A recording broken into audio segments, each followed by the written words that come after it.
Hello, this is the Stories Beside channel. I release videos every day for you. Subscribe and click the bell. A noisy village wedding was sung and celebrated in this remote village. Ancient traditions were still alive, according to which all the villagers from small to large gathered for funerals and weddings. The whole world rejoiced here, and sorrow poured out too. The sunny clearing was specially cleared, and for such common events, big long coffins were stolen. Tables were covered with their hosts' tablecloths, skillfully embroidered with different food. It was a good year, a harvest year, rich in game and woods. There was lingonberry and raspberry pies, apple day, various olives, tinctures, and of course, strong moonshine. Where can a wedding party go without moonshine? However, the locals knew the measure, and in drinking and in fun, skillfully prioritized. Drunkards simply could not stand hard work, could not shoot accurately, and idle slackers would drive themselves and their families to starvation in the bitter Siberian frosts. But in real trouble, the villagers did not abandon each other. Everyone, in a difficult situation, could count on the help and support of their tribesmen. When they saw a huge brown bear roll out of the forest and rush straight to the tables, people did not scatter with shrieks and screams, but got ready to defend themselves. But the bear was ahead of them all. With huge jumps, he approached the center table where the bride, groom, and their parents were sitting, and put his paws around not just anyone, but Nina, the young bride. Jack, the groom, and his father and brothers were the first to rush to the bride's defense. They hastily grabbed whatever they could get their hands on: stools, forks, knives. Some of the guests rushed to the houses with guns and shadow horns, special devices used to hunt bear. The ferocious dogs, which had been shut up in the yards to avoid begging at the tables, barked and howled frantically, smelling the beast, but overlapping the general noise of confusion and turmoil. A clear, high maiden's voice rang out. "No," cried they. "No, don't touch him. This is my friend." And then all those gathered at the big wedding feast saw with amazement that the leaper was not thinking of harming the girl. Rising on his hind legs, like a big dog, he licked her face and hands and growled contentedly. With his powerful, clean paws, he gently hugged the bride so carefully that he didn't even tear her snow-white outfit. "Camo KMK," affectionately said Nina to the bear, stroking him on his huge, elongated brown muzzle. "Where did you come from? How did you find me? But that's it. That's enough. That's enough. Come on, go home. Go back to your forest. You're scaring everyone. Go on, and added something else in another language that her fellow villagers didn't understand. The bear sank down on all four paws and stubbornly shook his head with his shovel, as if to say, "Well, I'm not going anywhere." And then he did something that amazed the village even more. Rising again on his hind legs, he sat down on his shaggy ass and put out his front legs and folded them like a real circus performer. "I beg you, while I'm here, give me a treat." Nina laughed out. "You beggar on you." She handed the beast from the table a big pancake. They smeared it with abundant honey, and the bear, seizing it with his food, immediately shoved it into his mouth. "And now that's it. All go on your way." And the girl with you in a long branch from the nearest tree chased the forest giant. He unhappily poked, turning around a little more obediently, went into the forest. "I apologize," said Nina, stunned by the fellow villagers. Back to the festive clearing, he just came to say hello. "I don't understand, really, how he found me. It's a long way from our place."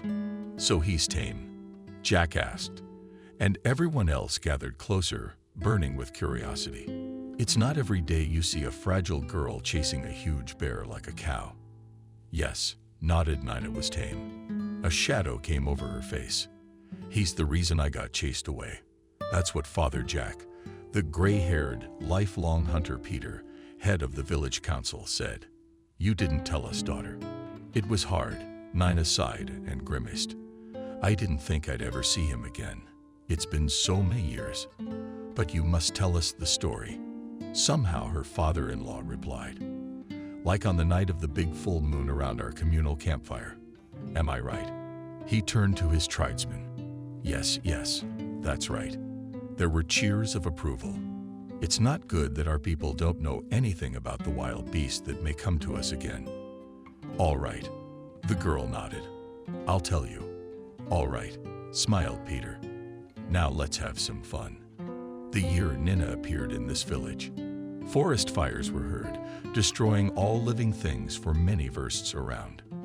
They left no chance for hunters to restock their meat and hides, but all the inhabitants were well aware that winter would inevitably come. No matter how hot and arid the summer was, and the bitter frosts would take human lives one after another if they did not stock up on meat and necessary goods, which they bought every year with the money they received from the sold furs. The village had its own cows, goats, and pigs, as well as poultry on the farmstead, but their livestock was small and not enough to last through the long winter. In addition, the main food supplies for the livestock, grass and branches, had long since been destroyed by fire, and what little was left in the village, there wouldn't be enough, no matter how you looked at it. The inhabitants dug ditches and built earth fences against the wall of fire. They dragged water from the river around the clock to water these fences, and so they managed to hold out for the time being.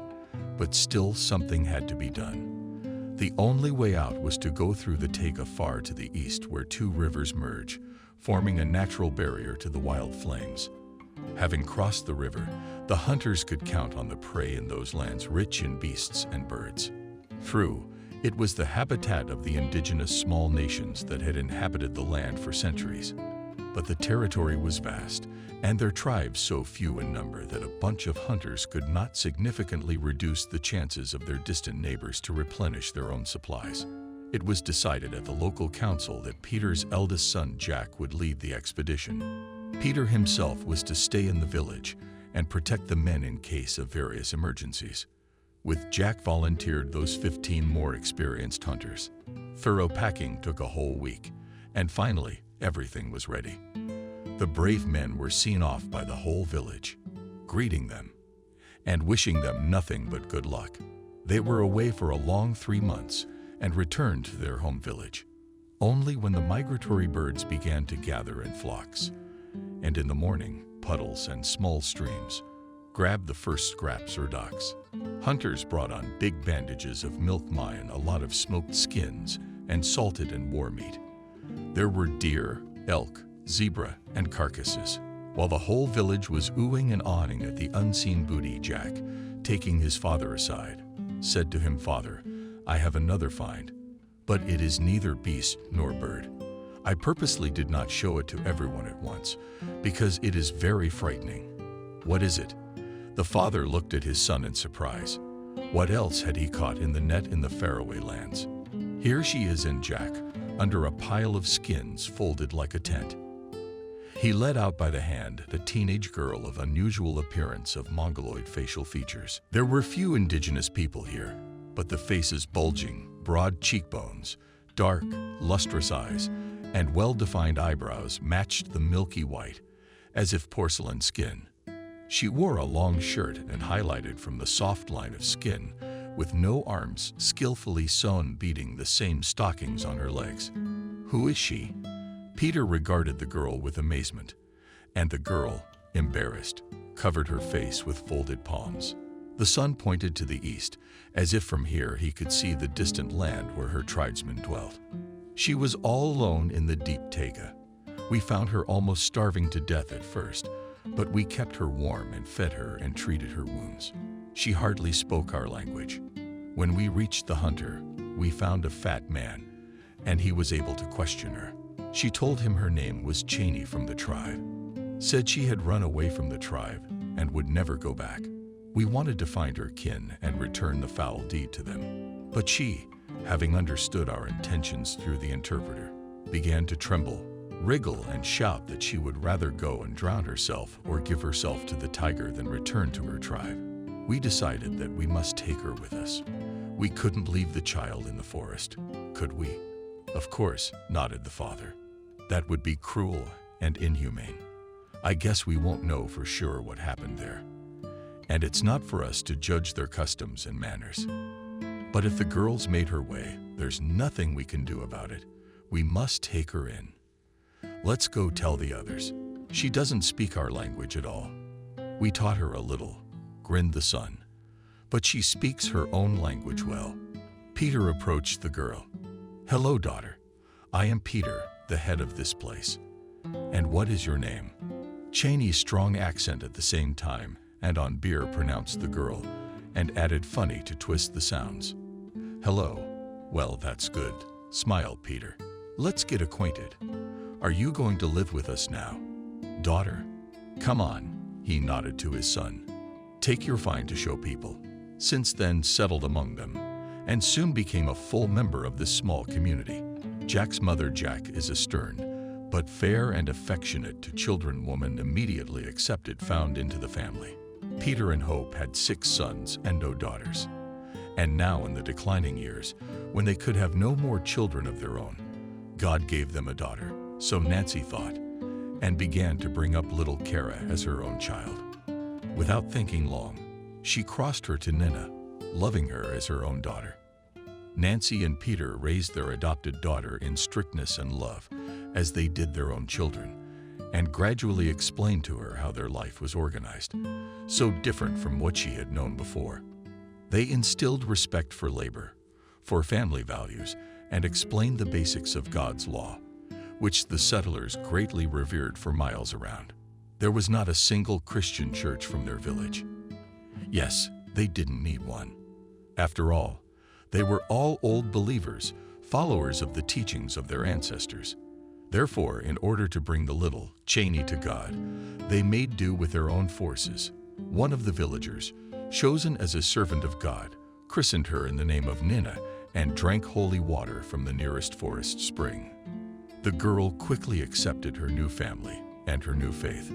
She learned to speak well, observed, as all village, old believers, fasts and traditions, and mastered housekeeping and baked bread and pies and meat to prepare in advance, learned to sew and knit.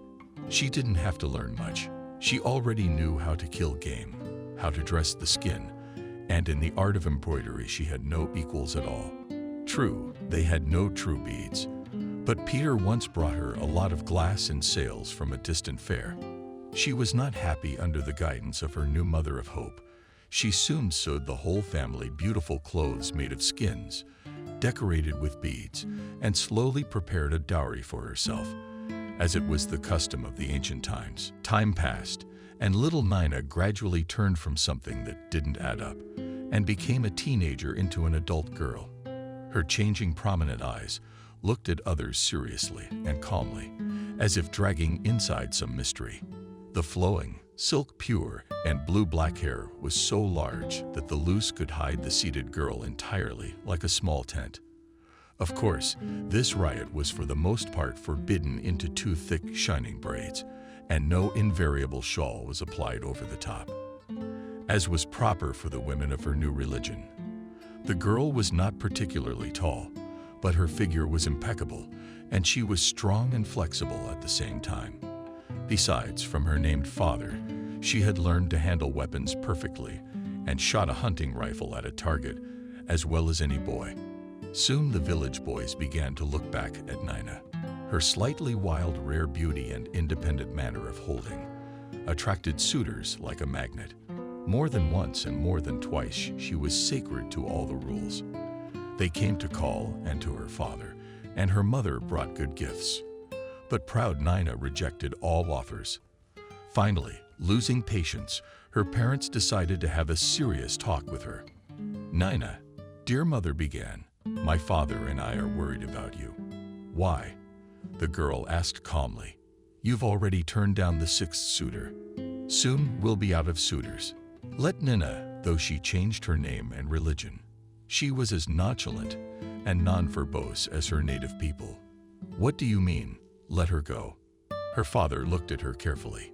It is the duty of any girl to build a strong family and continue her lineage. I have to marry someone who is not nice to me. Clarified not on her hypothetical duty. No, of course not. But the mother was not found. what else to say and looked pitifully at her husband, asking for help with the stubborn girl. Who's nice to you? Father decided to come at it from the other end. There is such a man in our village. To this, Nina preferred not to answer at all, but she hesitated and averted her eyes. Father and mother looked at each other understandingly. If Nina, you're in love with some guy, and if he's single and hasn't promised himself to another girl, then tell us. We'll ask his parents if they want to be related to us. There's no shame in it, Nina. That's how it's done too. The girl became even more embarrassed, lowered her head, and was stubbornly silent. Then the mother made a sign to her husband with her hand, saying, "Father, come out. A woman's approach is required here." He understood, nodded his head, and left the upper room. Left alone with her daughter, Nancy stroked her hand affectionately. "My daughter, my father, and I want only happiness for you. Tell me, who do you like? Are you ashamed to confess your feelings for me to your mother?" Nina raised her head and looked hope in the eyes. Her lips trembled treacherously. "I fell in love with someone I shouldn't." "Why do you say that?" And worried mother was even more worried. "Is he married? Or has he already married another bride?" "No," the girl shook her head. "But he will never marry me." "Who is he?" The mother lost her patience. "Answer me quickly." But the girl, contrary to the strict rules of the old believers, did not say anything, but ran out of the house in tears. She came back only late in the evening with red eyes, and Booty in the forest shot a grouse. "Take it, Mom," she said. "And don't be angry, please. If I don't get married, I can still be useful." "What are you, my daughter?" Nancy almost cried out of pity for her. "No one is chasing you out of the house. It's just that your father and I wish you happiness and want to help you." Nina shook her head stubbornly, so that the tight braids jumped up, hitting her on the back, and went to the grouse yard. Meanwhile, that same year, when suitors began to match Nina, her older named brother Jack came of age, as it was customary to say, in their community. He had turned 25 and was becoming a fully grown man, had to separate from his parents and build his own house and choose a wife. On the outskirts of the village, a new log wall, which Jack and his father and brothers had put up at the beginning of the summer, was already ready. All that remained was to live in it, to plant a vegetable garden nearby. "Well, son," his father had already decided whose yard we would send matchmakers to. Jack only smiled and joked, saying there was still time. "We'll decide soon." But inexorable time flowed like water through his fingers. The time came when the names were celebrated, the ancient customs were observed, and to postpone further. Such an important matter was nowhere to go. Jack and his parents had such a conversation. "Father, mother, I know I have to get married," he said, sighing heavily. "For a long time I've hesitated to tell you what's in my heart, but now I must. I'm listening, son." The father looked worriedly at his firstborn son, a mighty grown man, wondering what kind of surprise he had in store for them. "You and your mother will not have to send matchmakers to any of our yards," Jack said firmly. "Why so serious?" Father asked. "Did you dare to break the age-old customs and take a girl of another faith as a bride?" "I looked for a wife in another village."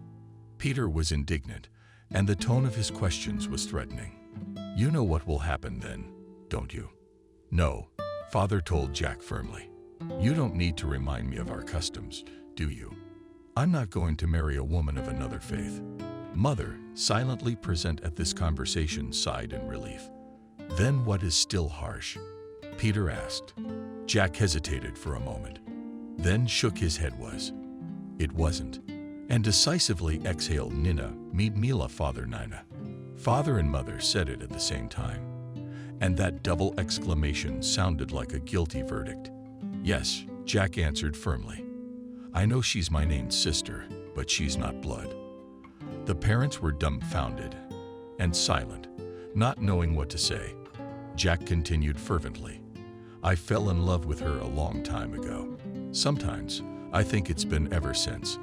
As soon as I saw the half-dead girl in the thick, more frequent universe. At the time, I thought it was just pity. But after a few years, I realized I really love her. She's the only one I want, and no other girl in this world.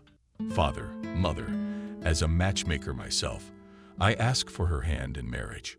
Peter, having listened to this fiery speech, sank down heavily on a sturdy oak stool, and his mother furtively brushed away a tear. "You have given us a difficult task, son." Father shook his head thoughtfully. "I'm afraid that my mother and I alone can't solve it." "What's stopping you?" Impatient, Jack exclaimed. "Your mother and I have taken her into our family as our own daughter, and we have promised before the whole community to care for her and love her and do everything for her welfare and to raise her to be a worthy Christian. She may not be blood to you, but before God and men, she is your sister. I myself do not remember that such a case has ever occurred among our people. Such a marriage must be approved by the council and the minister of God." Well, Father Jack respectfully bowed his head, then called the council. Then Nancy, seeing that the men had finished talking, raised her son's voice. "Didn't you ask her if she would be your wife?" "Yes, Mom." Jack smiled for the first time in the whole conversation. "Of course I ask her, and she agrees to tie her fate to mine, yes. Business." Peter looked at his wife and suddenly grinned too. "And you and I are the mother." All questioned the girl. "We could have guessed it ourselves. God sends us love." His wife answered him and looked affectionately at her son. "I guess that's their fate." The council of the village community met at a strange time, and its members were perplexed. What was the urgent matter that made their head ask for a meeting together with Peter, the elder Piterim, one of the oldest members of their Old Believer community, and God's minister Frank, came to the council. The brothers were addressed by Peter. "Today I have called you on a matter that concerns all of us, but most of all my family and myself." The council, which consisted of 25 distinguished men, all turned to listen.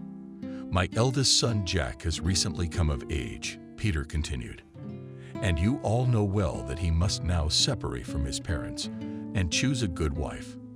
The members of the council nodded in agreement. "And this is what he told me and my mother," Peter said, raising his voice. "More than any other wife, he likes our Nina." What started here? The honored men started talking, getting up from their seats, asking, shouting, and gesticulating. Peter patiently waited until the first emotion subsided. Then he looked around the council with an attentive eye, noticed who was more indignant than others, and said, "Our esteemed Peter, our patriarch has agreed to tell us what our brethren did in former years in such cases, because I have never seen such a thing in my lifetime." Peter, a gray-haired old man leaning on a long stick, Proka, was walking around. "Dear brothers," he began in his hanging voice, "I remember, in the days of yore, there lived in our village. The family sheltered a penniless orphan. Her father had died hunting, and her mother died of radical fever. I myself was still young then, but as I remember, the family had 8 or 9 children, and among others, one single son. So, brothers, when he came of age, this orphan was already a bride, and he liked her so much, he couldn't stand it. So he asked his father and mother to marry him, according to our Christian laws, but they doubted. Did they notice? The community council was gathered, as it is now, and it decided as follows. Marriage between the boy and the girl will be possible if only the brothers unanimously decide so. And in that distant year, the council decided to give its blessing to this marriage, since it does not violate either the laws of God or the laws of men. The elder, having finished his speech, was escorted by Peter in person to his seat, where he sat down, looking around and shaking his head. All right, brethren, we have heard the patriarch, and now let our minister of God, Frank, speak. Frank is a tall and skinny man wearing a simple left-handed shirt and a large wooden cross around his neck. He waved his hand over the heads of his flock. My children, even in the ancient scriptures it was said that a man shall separate from his father and mother and take a wife from himself. Frank spoke for a long time, and many of the brothers even began to pose in their long beards. But at last he finished, and the meaning of his speech was as follows. Marriage between a named brother and sister could be approved by the community council. Then there were discussions, objections, and other long speeches. But in the end, all agreed that let the young couple marry and live in peace and harmony. After all, a strong, loving family is only for the good of the whole village. And then there was the wedding, at which the whole village suddenly met the mother of the once tame bear cub, who had spent 4 long years in the tribe before the story that ended his former life. "He certainly didn't hurt you?" asked Jack. "Did he affectionately stroke his young wife on the cheek?" "No, honey," said Nina. "He can't hurt me, for he is my milk brother." What amazed Jack. "Do you mean to say?" "Yes," nodded the girl's head. "My own mother fed him with her milk. Together with my younger brother, Mishka, we had such a custom. Once every 4 years, the tribe kills the mother bear and brings a cub from the forest, whose icicle the Chaina woman must feed. Then the gods will be merciful to the people and will not send terrible calamities and misfortunes. A sinful pagan custom," shook his head judgmentally Jack. "It is good that you are now rid of them." Nina answered him nothing, but smiled and pressed her head against his broad chest. It was already late at night. The wedding party was over, and the next day, the young couple had a long day ahead of them, full of obligatory rituals, treats at the parents, bride and groom, dances, songs, round dances, and other merry bustle. But finally, all the wedding activities were over, and the young people lived in their own home, happy and satisfied with each other and their lives. Summer was coming to an end. The days were getting shorter, the nights longer and ever closer. The night of the big full moon was approaching, the day on which the moon reaches its greatest phase.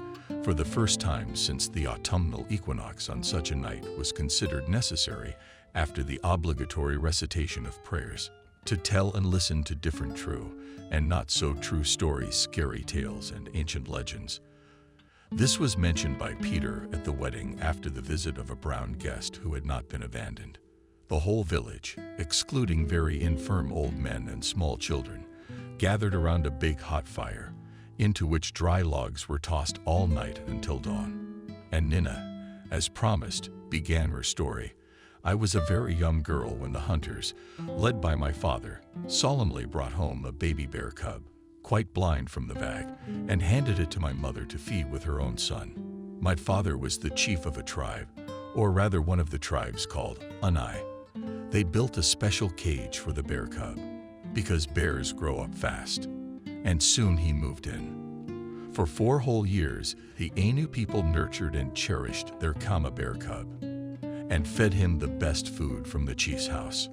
According to beliefs, the bear cub was fed to a young human woman by the good spirit of their ancestors and protects the tribe from misfortunes and troubles. All the while the bear lives with the humans. Over the years, I have become very attached to Kama. After all, he grew up together with us children. We all played together, ate together, and even slept together on frosty nights. We often let him into the hut to warm the children with his warm coat, and he reciprocated us. For Kama knew no other family than the human family. He did not remember his mother bear, for he was brought to our house as a blind, helpless lump. There more than any other child there. Kama loved me, for I was the eldest daughter of the chief's children. I often let him out of his cage when the adults, busy with work and hunting, did not see it, and walked with him around our village. We picked wild raspberries and strawberries. We climbed trees, lay in thick grass, and Kama even learned how to get honey from the tall, valiant trees after driving the bees out and getting enough to eat. He never forgot to bring a piece of the sweet honeymoons. And for me, in the mountain streams, we fished with him for fast-drinking clean trout and swam against the clock in the clear, deep lake. And once he saved my life by breaking the spine of a wild leopard with his powerful paw, which was about to ambush me. And another time, he and I together extracted a huge marshal when there was a hungry year, and his meat helped the tribe to survive until spring. So we happily lived for 4 whole years. So for me, the real shock was the news that on the bear holiday, Karma was going to be killed. Nobody had told us kids such things beforehand. I heard by chance from a conversation between my father and a shaman when they were discussing preparations for the upcoming holiday. It turned out that the poor bear man was specially raised like a sacrificial sheep, so that one day they would cruelly take his life by tying him to two poles and organizing an archery contest. Whose arrow will pierce the heart of the bear, the one will be chosen as the winner.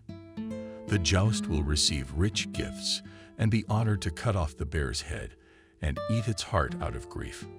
I ran away into the woods and sobbed there for a long time, and then fell asleep in a big old hollow tree, expelled with soft moss, and didn't even come home for supper. In the morning when I came, I was scolded properly and forbidden to leave.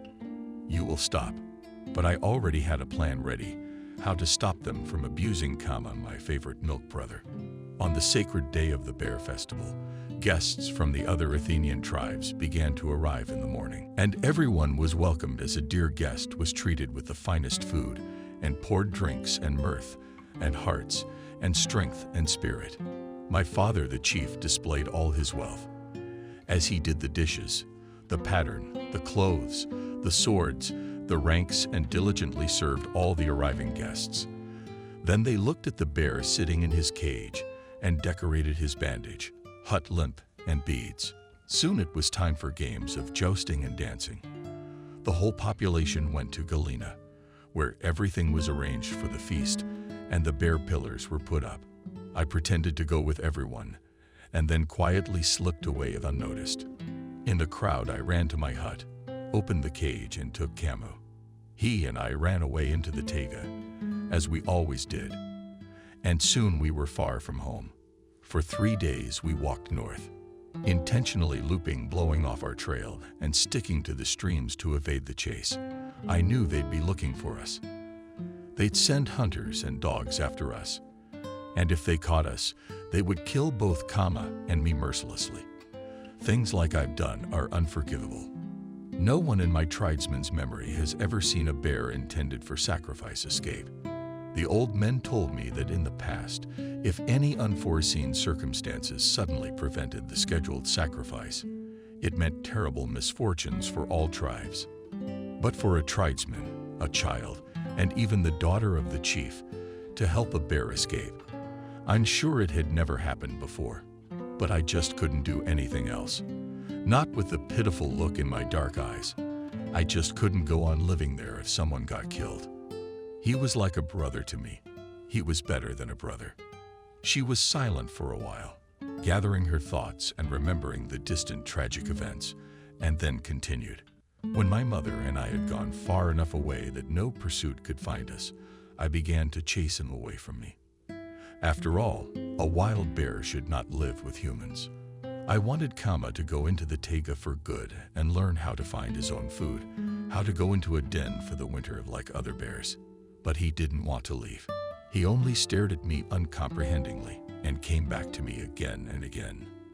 I even tried to run away from him while he slept, but Kama quickly found me. Finally, I decided on an extreme measure. I had with me the gun I had stolen from my father. I screamed again and chased Kama away, and I shot at the tree next to him. And then again and again.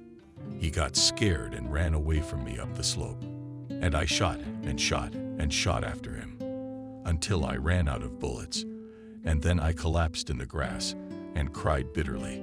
I don't remember how I spent that night, but in the morning Kama didn't come back. Then I went alone through the taiga and walked so long that I lost count of the days. I ate what I could get and drank water from streams. Gradually the nights became colder and I hid deeper in dry leaves and moss, finding hiding places in shot rocks and between large rocks. A couple times I had to escape in trees from wild bears and wolves. Once I was nearly hit by a bobcat. Finally, I pounced on some human habitation and found a supply of different foods there. I took as much as I needed to feed myself and went on. But after a while the food ran out and the nights got even colder. I was freezing, starving, and at times almost fainted. And then I weakened. I fell into some deep ravine and beat one god badly. Then your hunters found me. And here I am among you. This is where I found my true family. So Nina finished her story. The people sat around the fire for a long time, looking at the sparkling sparks and the flames devouring the logs, and pondered over what this strange girl had told them, who had been raised with a wild beast and sacrificed her well-being and perhaps even her life to save it. The holidays flew by. Jack and Nina were happily living in their new home, and Peter's hopeful parents could not help but rejoice at how well everything had turned out. Soon Nina, embarrassed and blushing, quietly told her mother that she was expecting a baby. Nancy cried with happiness and hugged her named daughter at the due date. Nina and Jack gave birth to a pair of twins, 2 girls. The one who was most excited about this was Rada, again Nancy, who never got the chance to nurse her little daughter. But now she had not one, but 2 granddaughters. The girls were immediately named Faith and Love. Nina, having become a mother, changed a lot. Gone was the youthful angularity, part, and sharpness of movements. She began to move smoothly, spoke in a chanting voice, and generally changed from a young girl into a young, cautious woman. This seemed now to be her most important quality. She was concerned for her little ones every moment, and surrounded them with such care and attention that Hope had very little chance of getting them to herself for her amusement. But one day such a chance did present itself. In the fall, the family worked hard. The whole season earned enough money for their forest and vegetable gardens and crops. And Jack, wishing to please his young wife, persuaded Nina to go with him on a cart to the nearest village in the area to the annual big fair, was briefly refused, tormented by vague premonitions and fear for the baby, and refusing to tell my husband about it. But what would I do there? I've never been to the city in my life, and I have no desire to go there. What town is that? Jack objected to her, smiling. It's just a village, not a very big village. Nina agreed. As for me, it's all the same to me and the girls. It's fine here. Let's go. Jack insisted. I want to buy some nice outfits, but how can I pick them out without you? You have to try them on. What do I need outfits for? Nina shrugged. Don't you like me anymore? To dress me up like a doll. Nina, darling, understand. Jack put his arm around her shoulders. I want you to have everything you could ever want. Otherwise, what kind of husband am I? People will say I don't take care of my wife. That's the way it's done. Nina looked up at him. Yes, it's a custom. Yes, yes. Jack cheered. It's a custom. A good husband should take his wife to the fair so that she can choose whatever she wants. And he, delighted that he had succeeded in persuading his wife stubbornly in favor of her, spun her around, pulling her off the ground. Oh, to her. Pretending. Nina protested. Let go. In this way, the young couple went together to the village on the fair day, and the girls were left to their grandparents. Nancy was incredibly excited at the prospect of finally spending a long day with her granddaughters. She sang songs to them and gave them rattles and rattles. She fed them with milk. They marveled at how the little ones ate well. He approached and smiled in his mustache. Sleepy rolled the girls, laughed at their joyful manhood, and went away with his manly business. And Nancy rocked the girls and took them in a big cradle to the yard to breathe fresh air. She sat down on a bench and took her knitting with her. She knitted machines, socks, but still for Libochka and Veroshka. And he looked. And how 2 dear little girls sleep like heavenly angels. Tomorrow morning I'll go mushrooming, Nancy said to herself. I must go and make a bigger basket, and went to the barn for a minute. Listened there for a while, and when I came out, I woke up from the horror and my eyes went dark, and in my head I could only hear as if it was a hammer. Boom! Right next to the cradle, which stood on the big table, stretched out its long, dirty face. A huge forest bear rotted. He planted his big black nose and grunted quietly the change from paw to paw. Nancy stood as if chained to the ground and could not make up her mind to do anything. It seemed like an eternity to her, but it was only a few seconds. Then she found the strength to overcome the chilling terror and cried out what was the strength. Go away. Go back to your woods. Don't touch our crumbs, mossy scum, and finally broke away from the place. Grabbing the first thing that came under her hand, a big poker, threateningly waving this instrument, she ran at the bear like a fury, not feeling her legs under her. Paws raised upward, as if to say, "What are you? What are you?" Shouted How. "I surrender, I surrender." "Don't you see, didn't you?" and said loudly and resentfully. Nancy did not run a little bit. Before the bear stopped, like a horse suddenly seeing an obstacle, she realized that it was probably the same bear that had come to Nina's house during the wedding. He was behaving strangely. Wild animals don't pull pranks like that. "You're a little calmer now," Nancy said. "What's your name? Anyway, you'd better get out of here." "Go on, go on." The bear, looking annoyed, sank down on all four paws and wandered through the garden towards the forest, occasionally turning around and howling indignantly. "Come on, come on." Nancy urged him on, waving a poker. "Go to your place, go to your place." As in a dream, she noticed that the bear was walking carefully, not even treading the beds evenly along the path, along the hedge, and then suddenly he would swerve across it. But he was a real Rusek, and like a big brown shadow he disappeared between the trees. Lord, the Holy Mother interceded for the shrieking Nancy then, throwing the poker and sending it away, rushed to the cradle, where the two little girls were asleep and did not even move once. Nancy picked up the cradle in an armful and, panting from the fear she had experienced, rashly flew into the seny and thence into the house. "Peter, Peter," she shouted, surprised that her husband had not yet come out to her desperate cries in the yard. But no one came out to meet her. The husband must have gone out on business. The sons were also absent at that time. Each of them was busy, and the middle son, Ignat, had gone to the fair together with the young people. Just at that time they wandered through the noisy fair crowd, looking at the goods for sale. She did not like the finest but warm lace, and she asked the seller, "From what and how they knit such beauty?" "It's made of Angora goat, and it's a breed of goat. It's not found in our area. It's a very downy goat. And they knit them on special machines called visual machine." "What beauty," sighed Nina.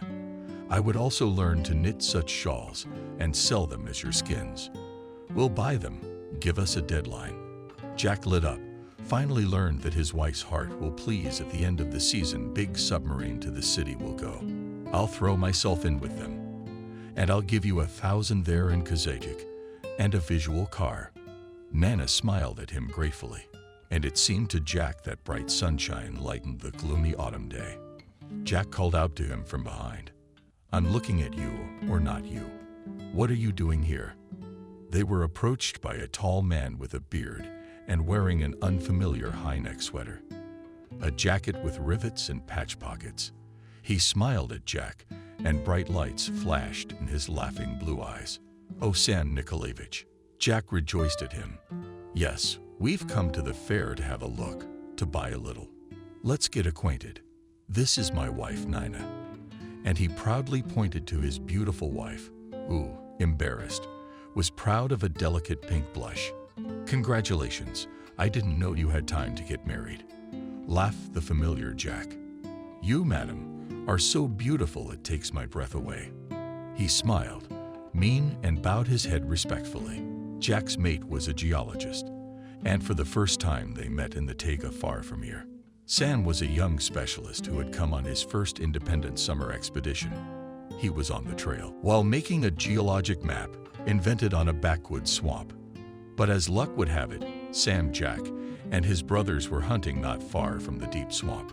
Hearing desperate cries, they ran to the place and saw that the man was already waist-deep in the swamp slurry, desperately grabbing at the treacherous grasses. However, they did not help him. How to drink? That would have been the end of the young geologist. But Jack was not confused and quickly came to the rescue with an experienced eye.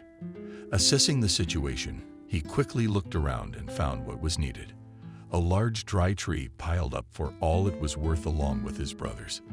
They felled the dryness. It's not as hard as it looks on the wrong of the shell and soil. Roots lift like worthless teeth, and such a trunk holds on a fair word to the nearest strong wind. Since then, they often saw each other in the taiga, where the geologists had their camp, or at a farm where villagers brought their hides for sale, or now in the village, where they could buy the most necessary things and spend the rest of the fair day quite well.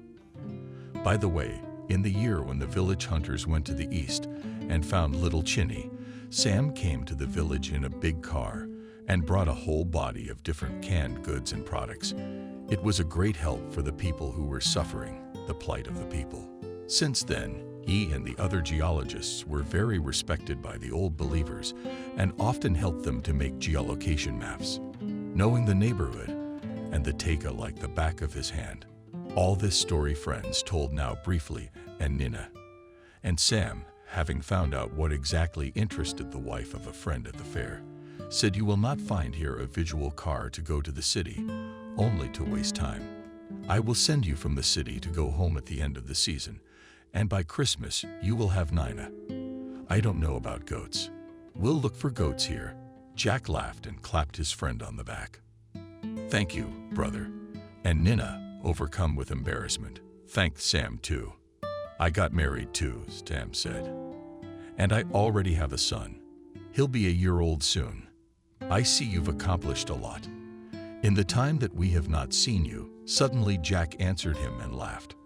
"But Nina and I haven't been idle either. We have 2 daughters, but they're younger than your son." "Wow." And Sam jokingly raised his hands. "You beat me, brother. 2-1 in your favor." And both men laughed again. While they were sitting at a small table in a spacious tent, where there was a street samovar and tea with jars and pancakes was poured for all those who came to have a rest. Many people were passing by. Men were talking about their business and common acquaintances, and Nina turned away and looked at the passers-by. She had never seen so many strangers in one place in her life. Faces were glimmering, clothes were fraying, and everyone was carrying something in their hands or hanging around their necks. Many had wives and children with them. Children screamed, chattering, capering, and squirming. Funny faces. Nina smiled looking at them and thought of her own daughters. It wouldn't be long before she and Jack, just like these passing parents, would bring them with them to the fair. Oh, how she missed her little ones. Suddenly realized Nina would never leave them alone again, even if only with their grandmother. Jack suddenly stopped across the street. A man called out to her husband. This too, like Sam, must be from the city, Nina decided, and was not mistaken. The subject, in a hat and cloth wool jacket, had small running eyes and was smoothly shaven. Abdullah's fifth face was none other than the head of the local manufacturer's office, Andrew himself. So Jack repeated him, coming closer. "I want to tell you that the quality of skins that this season has given up, not particularly good, dull, and the fur is very dull. I'm not the one feeding." Andrew excused himself, Jack, because it was a dull year for the dog. Sam winked at his friend. "That's true, Andrew. So are we. We sit in the evenings at the tent with the guys for a walk. Sable window pine." I looked at it. "It's unattractive, kind of dull. I don't even want to hunt one." "And you're a joker, Sam." Andrew pressed his lips disapprovingly. "You probably don't have enough of your own geological affairs to keep you cool at the fair. It's a day off today, Andrew."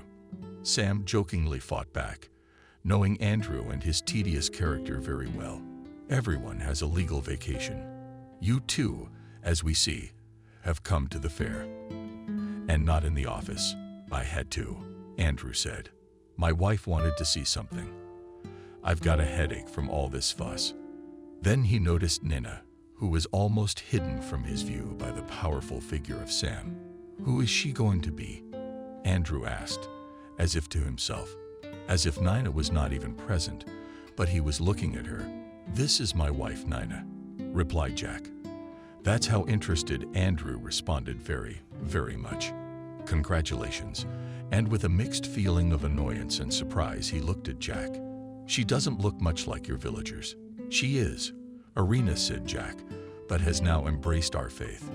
"Very well," said Andrew cheerfully, still also not shy, looking at Nina from head to toe quite, and was about to add something else. But then an arrogant, irritated woman came up to him. And without looking at his interlocutors, capriciously said Andrew, "Well, what are you? I'm waiting for you. Waiting. I told you I was coming for a minute. I'm coming, dear." We were discussing the quality of skins with our comrades, and he left after his wife without even saying goodbye. Just like he didn't say hello at first. What an unpleasant man, Nina said. As soon as he got a decent distance away. "Who's that?" "That's the head of the hunt's office," Jack explained to her. "We deposit our pelts there." "That's it?" Nina asked. "All except the ones we keep for ourselves. And he's the only one who buys so many pelts." Nina was surprised. "Why does he need them?" "He doesn't buy them. The state does," said Sam. "He only counts and hands them over." "An accountant?" grinned Nina. "I see, but why is he being so rude?" "Because this account has the power," explained Sam. "If he doesn't buy for the state, no one will." "Why?" asked Nina again. "What law?" Sam waved his hands. "Otherwise your relatives will have their guns taken away and will be forbidden to hunt. Bad chief and bad law." "Convincingly," said Nina. Jack and Sam only sighed, silently agreeing with her conclusions. Then the men said goodbye to each other. Sam once again reminded her of his promise to send her a real visual typewriter. And Jack invited her to stop by the geology camp for a visit. "Okay, brother, I'll be sure to come." Jack said goodbye, and he and Nina went to wade through the crowd of wagons to go home. The short fall day was like a sharp hunting knife, and immediately it became dark. They lit a kerosene lamp in the farmyard, and in this dim light the old horse, swaying, tail swaying, ran leisurely along the familiar road. Nina was already all and reduced to waiting, when at last they would see their lovely daughters. And finally, seeing the lights of the village houses, almost jumped off the wagon. Good, Jack kept her back, saying that it was unseemly for an honorable married woman to gallop like a girl. But no one would have kept an arrow from flying to the cradle. She grabbed the sleeping babies in her arms and rather carried them behind the partition to feed them. "Jack," Nancy rejoiced when she saw her son. "How good to have you back. We had a bit of an accident." She shuddered and squirmed for a second, pulling her head into her shoulders. Nina Bear was coming again. Nina shrieked from behind the thin wall. "Yeah, that must be him. I don't recognize him by sight, of course, but he acted just like the one at the wedding. And she told me what happened." "That's right, Nana said thoughtfully. "Of course, he wouldn't hurt the little ones, but you, mother, he frightened the unfit ones terribly. Nina, dear, can't you make it so that he won't come to us anymore?" Nancy begged pitifully. "I'm terribly frightened for the little ones. I don't want to see him here anymore." "What can I do?" Nana complained. "He's an animal, even though he's tame, and once he's found me, he'll be hanging around. But he could be killed." "Our hunters are concerned," said Jack. "They'll see a bear and won't know if it's wild or tame." "That's true," agreed Nina sadly. Thinking and thinking, the family still hadn't figured out how to get rid of such a troublesome and annoying forest neighbor. Meanwhile, they weren't the only ones who had witnessed the bear's antics, as Nina rightly pointed out. Kama was not going anywhere. With some animal instinct, he realized that now he was not as welcome as before. But still an unknown force attracted him to this human being, with whom he had grown up and lived for so long. He realized that he wasn't. And now there was a new pack, and by the smell he determined who was in the closest, so to speak, circle. This wasn't new to him either. It was the same. Soon the near neighbors and distant neighbors began to notice the bear's presence. Old Granny was frightened half to death, coming out of the bushes nearest to the village. At the time of picking this wild sweet berry, a stand of teenage girls was brought to tears and forced to climb trees. I pestered them when they went to a not distant clearing of the fence for centuries. And to the Kuznetsov family, I showed up at the bathhouse. They quietly wanted to wash on Saturday night, but stoked a jar of decoction, poured herbal Mamadov, came out vaporized to the yard. In what his mother was born wrapped only in just knotted home cloths, and almost died the whole family from fear. A huge bear sat down beside the hay and rolled angrily, threatening with what seemed to them like a clean paw. In fact, Kama was smiling, expressing his joy, because he smelled the smell of honey and he wanted a treat, as in the old days. So he begged for a treat. But the people did not understand the bear's language, and the whole crowd was forced to sit in the bathhouse until he got tired of waiting and went away. More and more discontented people came to Jack, with Nana swearing, begging, and pleading that this demon's oath would lead this demon away. Nana from the village. There were some who began to call her a witch, a pagan specially sent by the devil to put a spoil on the community. Fortunately, these were few in number. Mostly housemates, rejected Nana's suitors. But one day there was an event in which it happened to play one of the main roles, to change the attitude of the villagers to him. It began on a fair day, when Nina saw the head of the office of Andrew. So much she got into his head that he had no strength at all. Now he only thought about this amazing woman of rare wild beauty, and at night he dreamed of her, and during the day of sinful thoughts. He couldn't get away from her. And where did they get her from? Andrew pondered to himself, sitting in the silence of his office. The tribes from here are far to the east.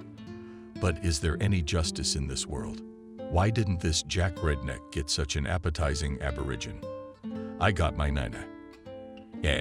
Andrew sighed and remembered first the porcelain poverty of the innocent face of her sad and brilliant far-sighted eyes, the thin and supple stanza, and the elastic heaviness of silk in her black hair, and then the dense, withdrawn figure of his, then of Anechka, her artificial, exposed peroxide, her liquid curls, her bulging, colorless eyes.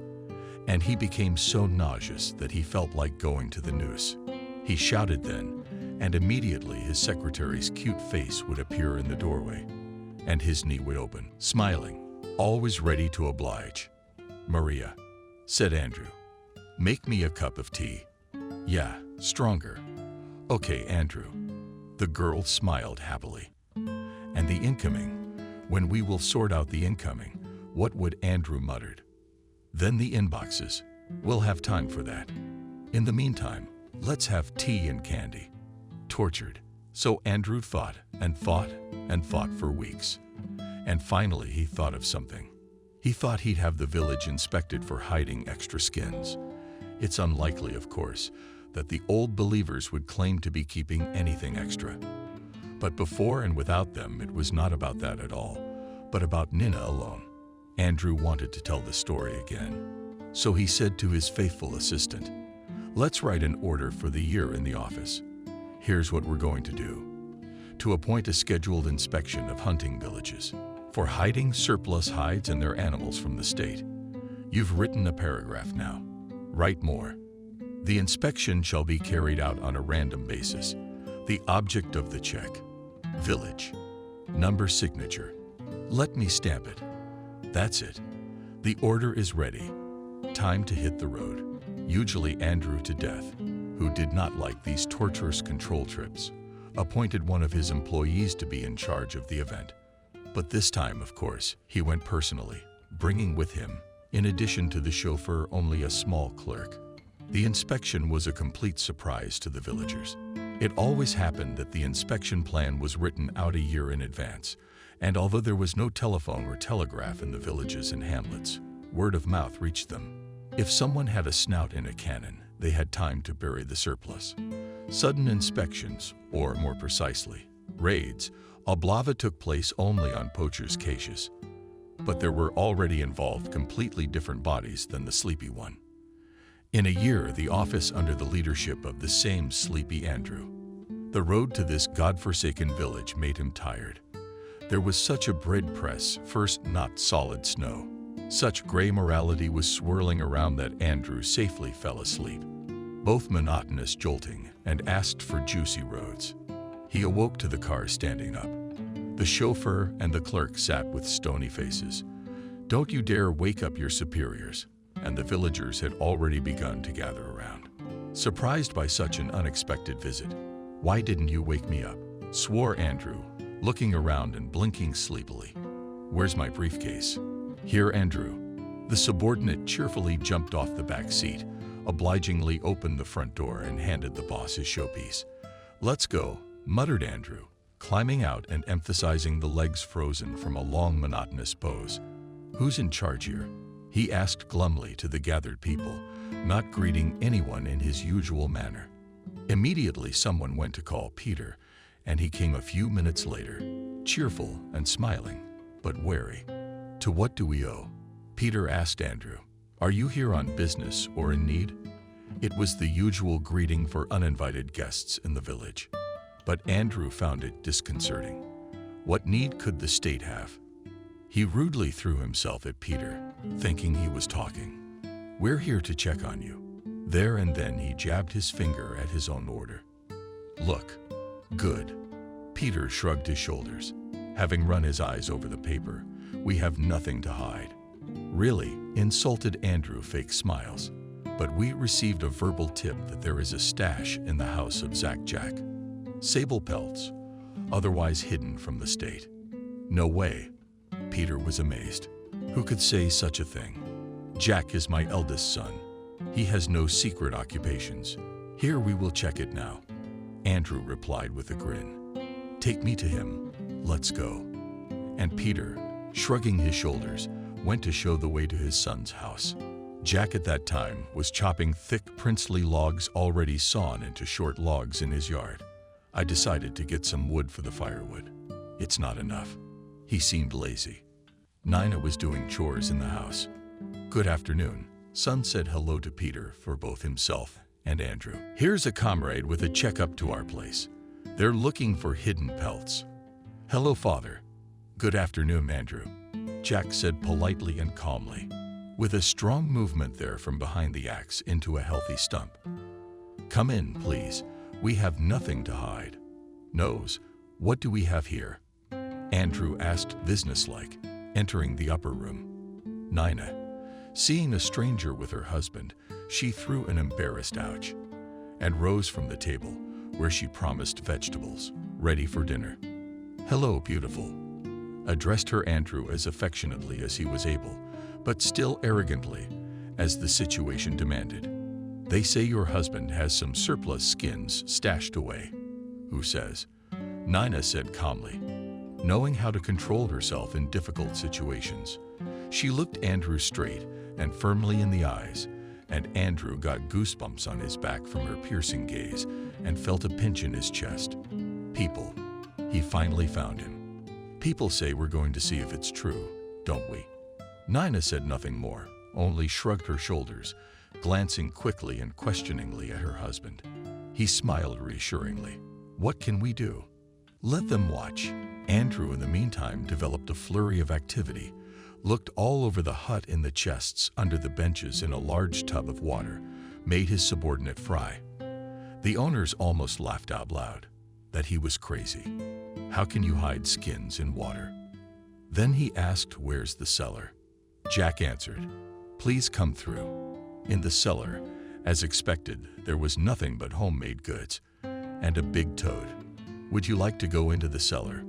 It's from the yard." Crossing his arms on his chest, Jack asked calmly, "I don't want to." Andrew grumbled, looking for something to pick on. Suddenly, he noticed a piece of fur hanging from the cradle. "What's that?"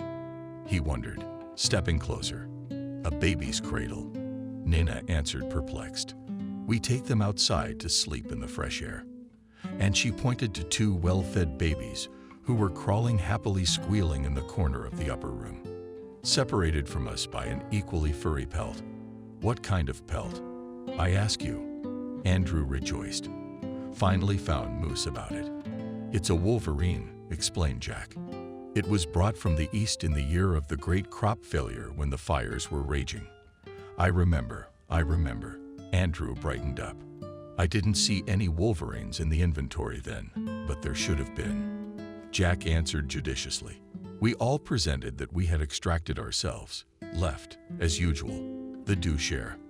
The rest surrendered wolverine low-category manufacturers, but her fur is very warm. That's why it's good for children to sleep in. "But you do not teach me what category." Indignant Andrew, "I know perfectly well myself." And here's the thing, my dear. Why don't you come to our office? Say on the 8th day. What day would that be? He asked his clerk. Friday will be a good day. We'll look up the old reports. We'll see if there were wolverines there or not. All right. Slightly perplexed. What's this for? Jack answered. I'll be there. That's good, concluded Andrew. Stepanov wrote down in the protocol. So come on, Jack, sign here. Aha. But all comrades, he turned to those present, all are free. And I'm waiting for you. Don't forget. He threw Jack, leaving, and glared at Nina. The door slammed behind the unexpected guests, and Peter left to see them off, and Nina snuggled up to her husband, resting her head on his shoulder. Why did he come, that bad man? Well, you've heard, sweetheart. It's their job. Jack comforted her and stroked her silken hair. Is that how you do a job? Bumping into someone's house unannounced. What if I was feeding the kids or something? That's what these rotten people do. Honey, we can't do anything about them. And they can't do anything bad to us either. There's nothing to be afraid of. Calm down. But Nina kept shuddering and trembling like a sensitive deer, sensing a distant danger. The week flew by like a blink of an eye. And on Friday, Jack, as promised, left for town in the morning. Of course, the office didn't have any dirt on him. Yeah, Andrew wasn't looking for much.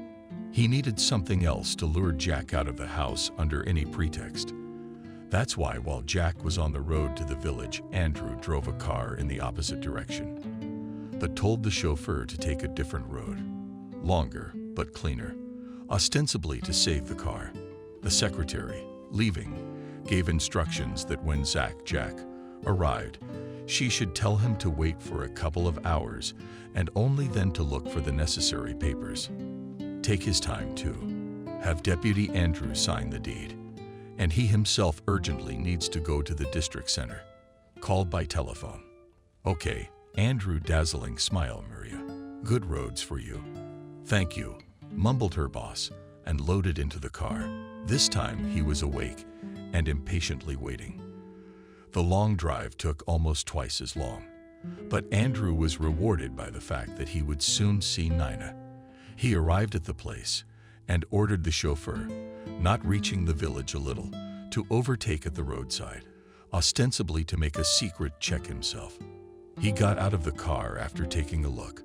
The house of the young Zach stood on the outskirts of the village, as new buildings should, and in the meantime, only on the other side of the road 2 new ones had been added. The distance between them was decent, and trees and bushes of all sorts reliably hid unseen visitors. If they wanted to remain unnoticed, we quietly went back behind the bushes. Andrew entered the yard. The young ones did not keep their dog. They didn't like the loud, constant barking, and Jack took his father's dog, where they always lived before one big pack. It helped Andrew to go unnoticed. Watch your step, and won't anyone show themselves. He followed the path from the wicket gate to the hay, and, opening the door, found himself in a dark little room. There was another door farther on. As he grasped the handle, he seemed to hear the beating of his own heart. But the temptation to see Nina alone was too great, and Andrew sighed resolutely and pushed the door open. The upper room was empty and not abandoned by the visitors. I was upset, thinking that he would have gone somewhere else at the same time. But then her melodious voice came from behind the partition. Jack, you're back already. And the young mistress herself, in a simple house dress, came out from behind the curtain. One shoulder was revealed, and her hair was loose at the top. She was just feeding the baby. What do you want? Abruptly, she changed her tone. Seeing Andrew, we are no longer at home, are we? What's with the mumbling? Andrew is confused a little from such an impetus, unexpected to him from this fragile and shy-looking woman. So you yourself called him to the office today, said Nina, and furrowed his brow. Why did you come here? She had already switched to you. I don't remember myself from annoyance. Andrew, meanwhile, who had come to his senses a little, was also annoyed. Where is it seen that any illiterate villager began to talk to him like that? To him a director and an important man. You, woman, in essence do not give them, he told her sternly. If I've come, it's necessary. Tell me, do you want you to get into trouble? Nina, sensing a trick, kept silent, not answering a word, and only tensely waited for what else this slippery type would say. Andrew, having waited for a pause and not waiting for an answer, became even more angry and spoke angrily and fiercely, and at the same time with poorly concealed passion.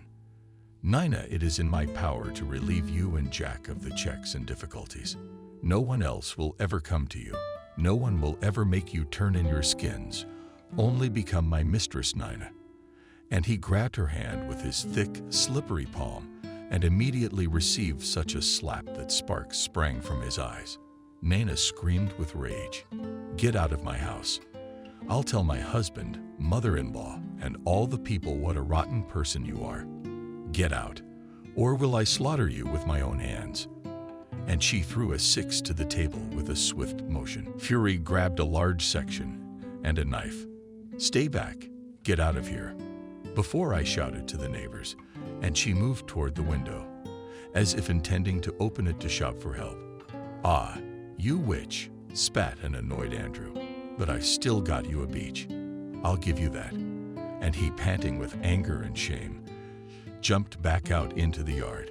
It was still quiet, and Andrew ran back down the path.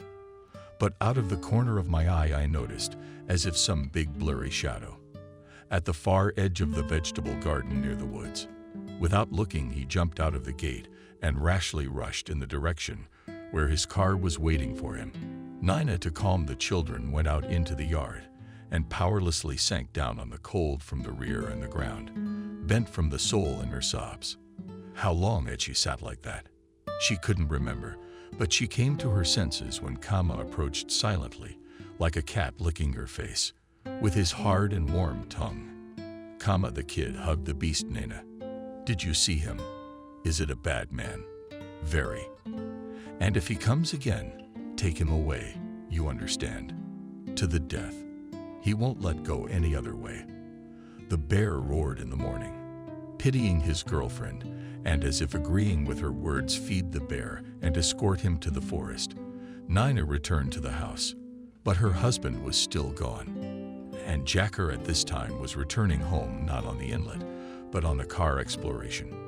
Together with the Sam, they were laughing and chatting merrily and carrying the now promised New Year's present. This year's expedition was delayed by some necessity, and the bearded geologists were now sitting on their suitcases in the hotel, waiting from one day to the next when the high management would give the go-ahead to fly home at last. Driving past the office, he met Jack, and the friends decided to drive to the village together to please Nina with a long-awaited gift. Near the house, Jack said to Sam, "Please wait for me here for a while. Nina doesn't like uninvited visitors. What if she's not dressed or busy? I'll call you." "No problem," agreed Sam.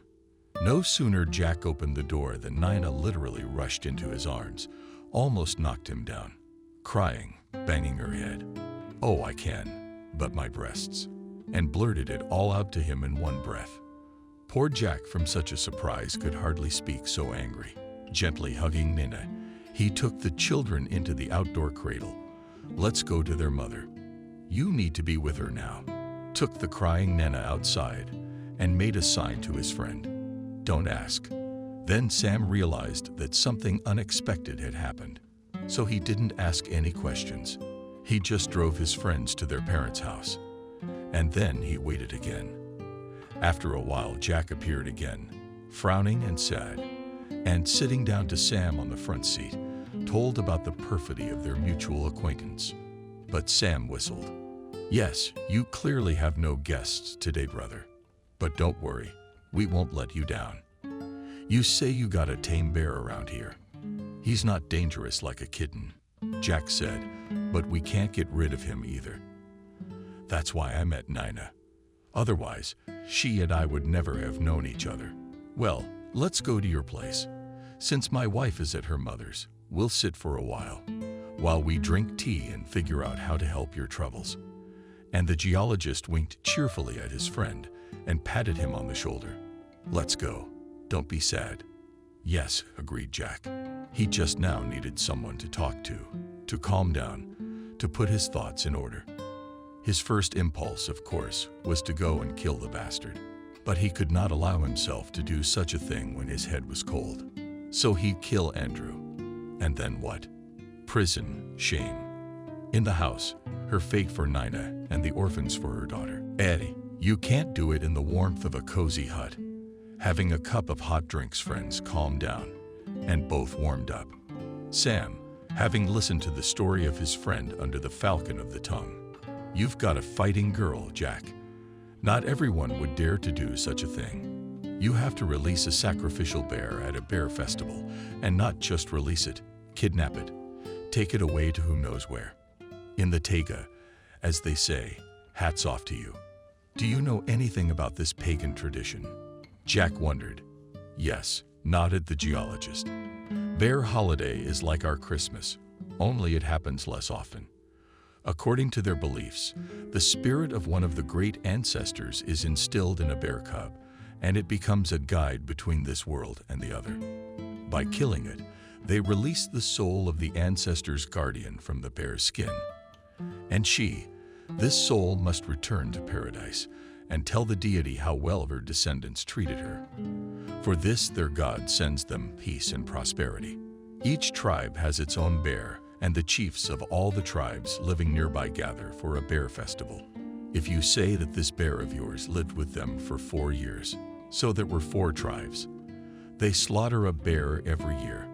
That's it. But your Nana broke a centuries-old tradition. It's punishable with death and brings terrible hardship and misery to the tribe. I'm surprised they weren't caught within half an hour of escaping. Nina, I have her so proudly, said Jack, dismounted and under the influence. She can. Yeah, agreed Sam, but she can't handle Andrew on her own. I'll have to help you.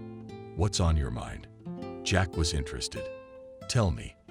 We must do so, began Sam and the 2 friends, sitting in the company, empty bottles of equipment. For a long time, they discussed plans for a terrible revenge, 2 days after the above events. Geointelligence's car pulled up to the year-old office building, and Sam, slamming the door briskly, stepped resolutely inside. To me, Andrew announced to Marge, and without listening to her protesting, Thrashing walked straight into the director's office. What? What do you allow yourself? The man was indignant. Don't you have an appointment? Assigned. Sam answered him meaningfully. Ask the outsiders to leave, Andrew. You and I are about to have a confidential conversation. What kind of conversation? Stunned Andrew, but still made a sign to disappear. What kind of conversation? Sam sat down in the chair opposite Andrew. On the 8th day you, comrade, brazenly barged into the house of my friend Jack Sack and dared to make indecent proposals to his wife. No way. Andrew started and turned purple. What the hell? Calmly said sternly. Sam, there's no point in denying it. However, Andrew, came to you not as an accuser, but as an associate, you might say. And he smiled and winked at Andrew. He was completely dumbfounded, not daring to say anything. And only dumbfounded. He looked at Sam like a hunted horse. So, continued the geologist, I have my own interest in this case, so to speak. The woman is very appetizing. It is my self-passion, how willing to fall in love with her. So, why don't we join forces? What about Andrew? The 2 of us can turn this thing around. We'll take a shotgun and a parrot. She won't dare make a peep about her. And then who'll believe her? They'll say she's completely forgotten. Besides, not everyone likes her even in her village. Many people think she's a witch. The conspirators, lowering his voice, said Andrew Sam, and say that she can turn people into animals. At those words, Andrew remembered Nina's wild eyes and that blurry shadow, and he swallowed convulsively, blinking often. But Sam gave him no respite. Delirious, of course, laughed deliberately loud. They don't like her in the village. If anything happened to her, many people would be glad. You know what I mean. Andrew, Yes, nodded Andrew. I see. Sam clapped his hand on the table. Then let's make it so soon that all the men of their village will go to cut wood. So on that day, you and I will visit our acquaintance. And he roared, throwing in his head exactly with what horse, cleverly imitating the habits of the announced scoundrel, goes. Andrew sat tensely, clasping his hands together, and the terrible work of thought reflected on his genuine face. On the one hand, he had no reason to believe this geologist. On the other, when else would such a chance present itself? The desire to achieve Nina at all costs was burning him from within like a poker with his knees. He hesitated a little longer and suddenly, just as Andrew decisively slapped the table, deal. On the morning of the appointed day, Andrew awoke at 5 o'clock from a feeling of sweetness, anticipation, and anxiety. For a long time, he lay staring into the darkness and listened to the sleepy breathing of his spouse. Then he slowly got up, slipped out of the bedroom, dressed, and went to the office. An hour after the opening of the office, he told the secretary that he was leaving on business, and he himself went to the established place of meeting with the geologist. And in another hour and a half, they were already in the village, desolate and deserted indeed. At the same end where Andrew had appeared last time, the two of them went in now. The hut was quiet. Sam put his finger to his lips and pointed behind the partition, saying that she was there. Andrew, breathing heavily, went to the thin curtain and pushed it aside with his hand. Nina was lying in bed, as if asleep. Andrew was there in no time and pounced on the woman with his whole body and began to tear off her clothes. She cried out and began to fight him off, screaming, "Jack, Jack, come to my defense of the spells you have." In the heat of battle, Andrew did not at first feel someone large enter the room with heavy animal breath. Only when his shoulder was touched by a giant food bend with yellow claws. He turned around in a panic. Standing next to the bed was a large brown bear. When he saw that his victim had turned to face him, the bear wildly announced to lie. Rising up on its hind legs, it swung its front legs threateningly. Andrew remembered the rest very vaguely. He seemed to be dragged somewhere. Someone was laughing or barking or growling. He woke up only on the frosty woods behind Zach's house, and across from him was that terrible wild beast again. In terror, Andrew howled and waited for such a weaver. Only his heels glistened. He ran, until in his chest it lit up as if with fire. Then he fell on the snow, unable to breathe or move. He just opened his mouth like a fish. Then someone came up to him and, chuckling, lifted him up by the armpits like a child. It was Jack. Andrew stood in front of him, staggering like a drunk, and saying nothing. All his words were forgotten. Now looked lousy.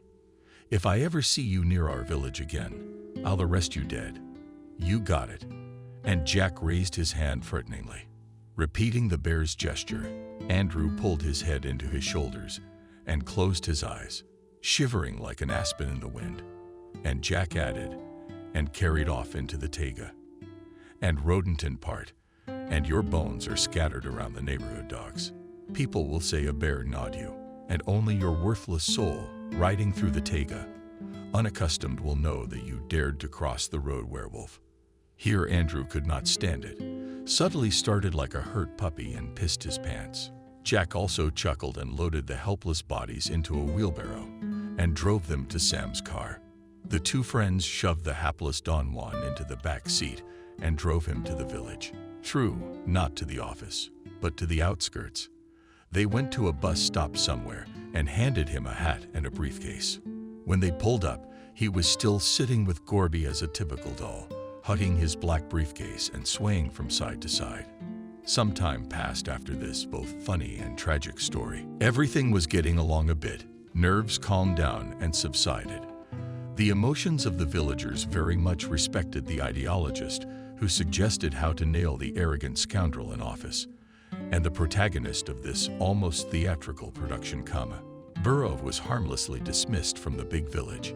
Soon the news came about Andrew's dismissal from his post for health reasons.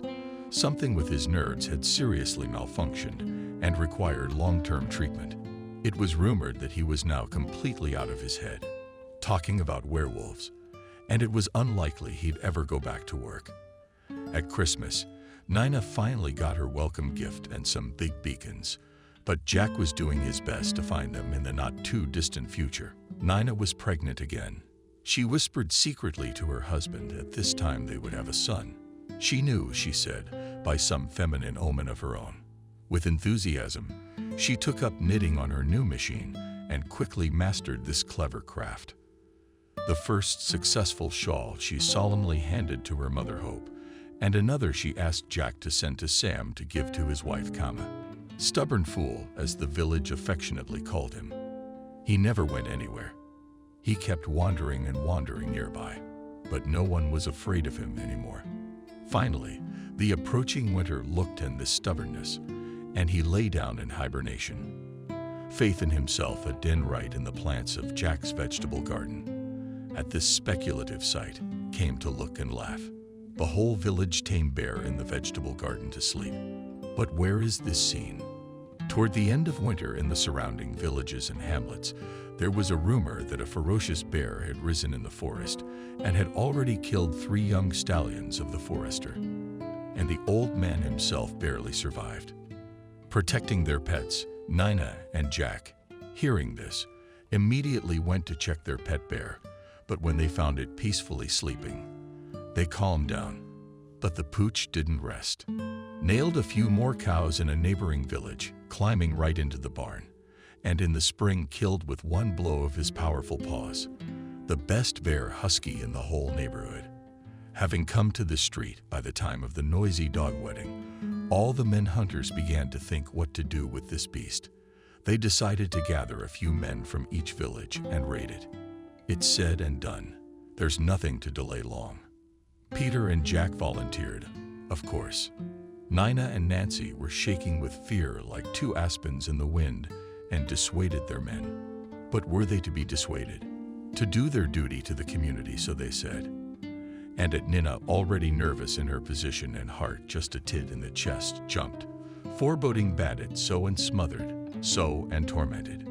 3 days passed as the men went into the taiga, and there was no news from them. On the 4th day, Peter and Jack returned, alive and well. They brought something covered on a cart. The women rushed to them, and their husbands came back alive and eager. But they didn't look happy. "What's the matter?" asked Nina, sensing something wrong. "Sit down, my daughter," Peter answered her. He put his arm around her shoulders and led her into the house. When everyone was seated, the men told me this. After long hours of tracking, the hunters finally found Shatanov, a huge old bear with one broken front tusk, angry as hell, and just as dangerous. Started shooting all misses, hiding behind the trees, growling. We let the dogs on him, and he got fat in the winter. He didn't walk. Skinny but brutal. Slam, slam into another. He'll kill all our dogs. The men decided to call off the barks. The bear gets angry, then it goes one way or the other. There are people everywhere. And suddenly he rushed at Jack. He would have been in trouble, that's for sure. Jack fired, but Shatanov didn't give a damn. Like an elephant, he just keeps on going. My eyes are blushing. But suddenly, from nowhere, I heard a trumpet roar, and another younger and stronger bear jumped out at full speed. As our dog Jack jumped and went to the side on the ground. Otherwise, the 2 of them would have crushed him to a pulp. And the 2 bears started fighting and roaring. It was such a mess that God forbid. Finally, the fight was over. Both bears were mortally wounded. One had a swamp of blood on his belly. The younger one had a terrible head wound. When the hunters came closer, the young bear was still alive and looking at them with its small, kind, almost dog-like eyes. Jack and Peter were amazed to recognize Kama in him.